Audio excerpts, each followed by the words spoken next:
If there was one gift our Creator has given us, what is it? What is the one power that you have right now in this moment that can change everything?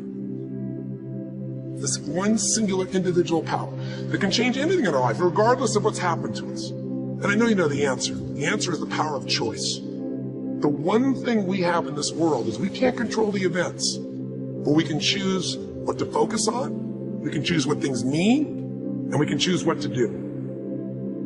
An enterprising person is one who sees opportunity in all areas of life. To consistently take advantage of the opportunity that you've created, to be aware, to face life with your eyes and ears open to the possibilities that may be just around the corner.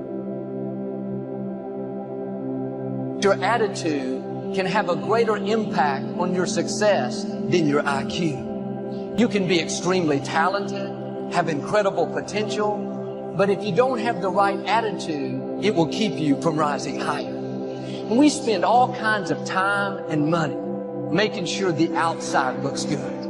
Eating right, working out, and that's all fine. But too often, we're not spending any time on the inside.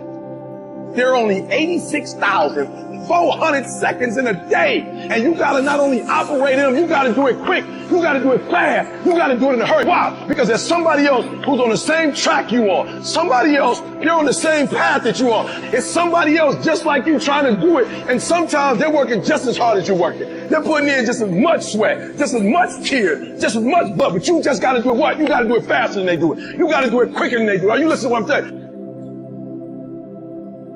If you have a scarcity mindset and you just have your hand closed and you're trying to hold on to what you got because it's the only thing that you got and you don't want anyone else to have it, he said every time an opportunity comes by that closed hand, you miss the opportunity because you're holding on to what you have that's so important that you're not willing to let go and see something that could be bigger or better.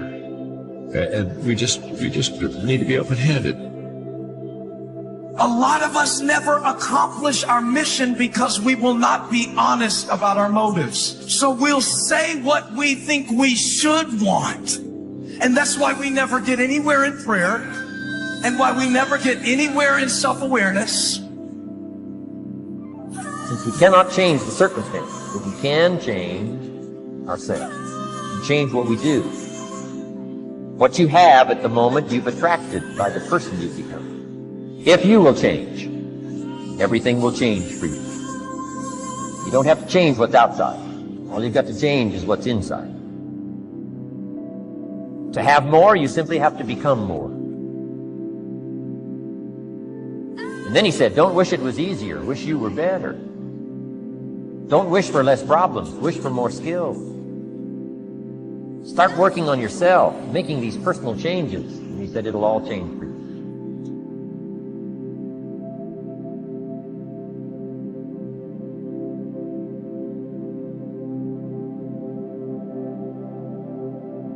How to live a good life.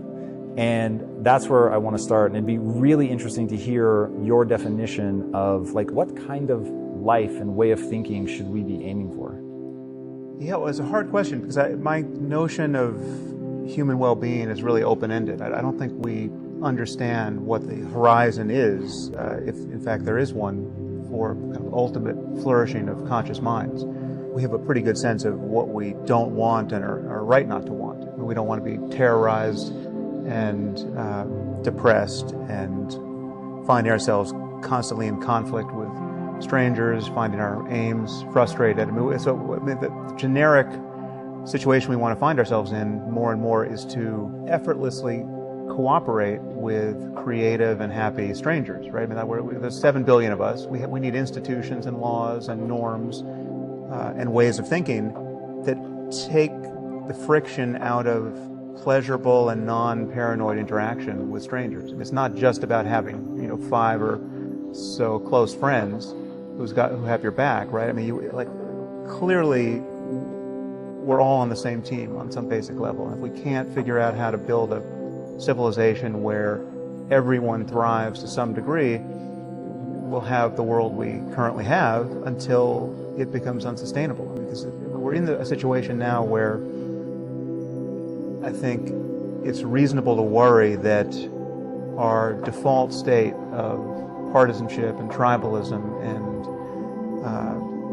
rational fear of the incompatible aims of other groups and other people is unsustainable in the presence of more and more destructive technology.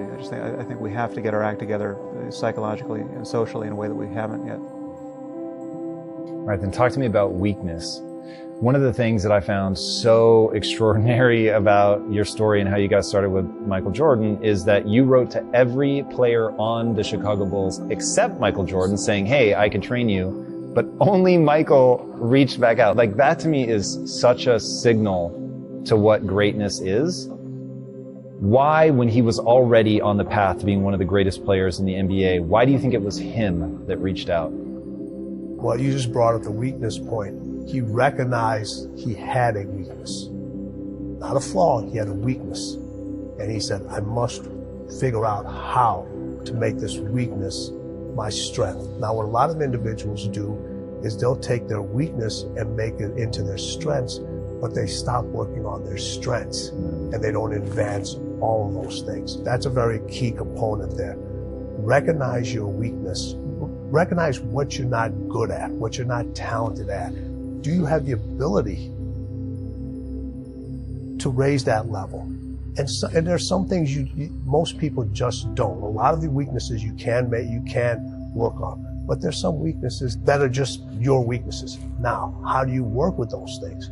You find individuals around you who have your weakness is their strength. And now they can carry you or carry the team, carry the staff, whatever you need in order to still get that win.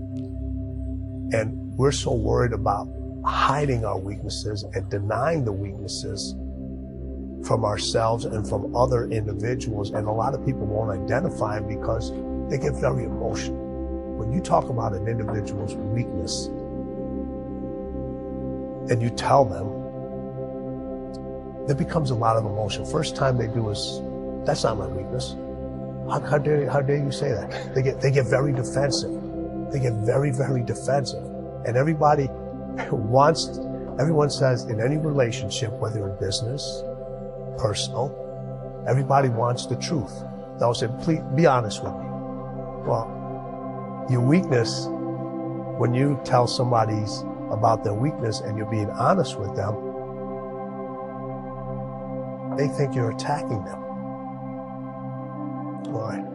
And the reason most people feel like you're attacking them is because the individual that's identifying your weakness has the same weakness as you do.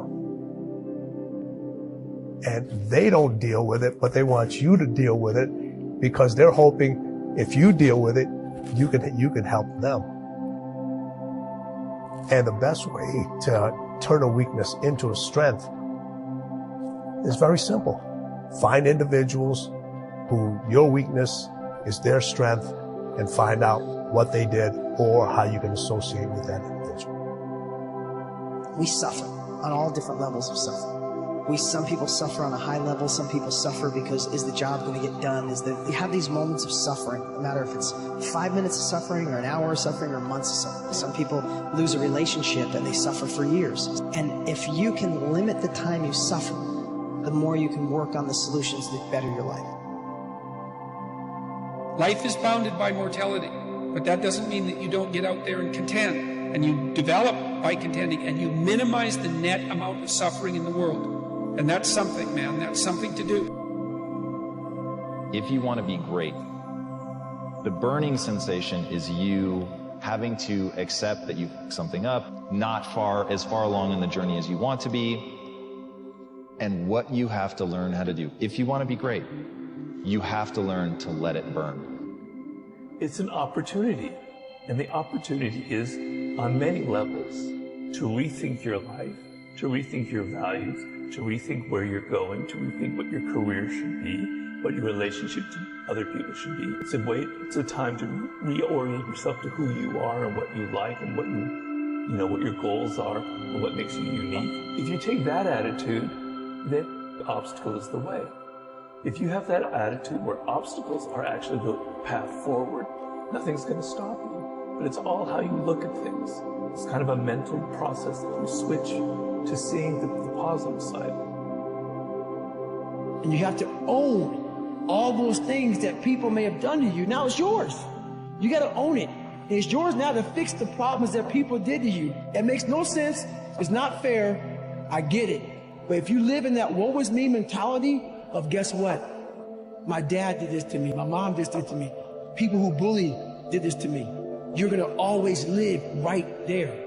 You have to figure out ways to move forward because you're not coming back. And if we are conditioned, if we've conditioned ourselves to believe certain kinds of things, and one of the things that we kind of believe and hang on to and live with is this whole idea that all of the things that happened to me in my past are what are keeping me from doing what I'd like to do today.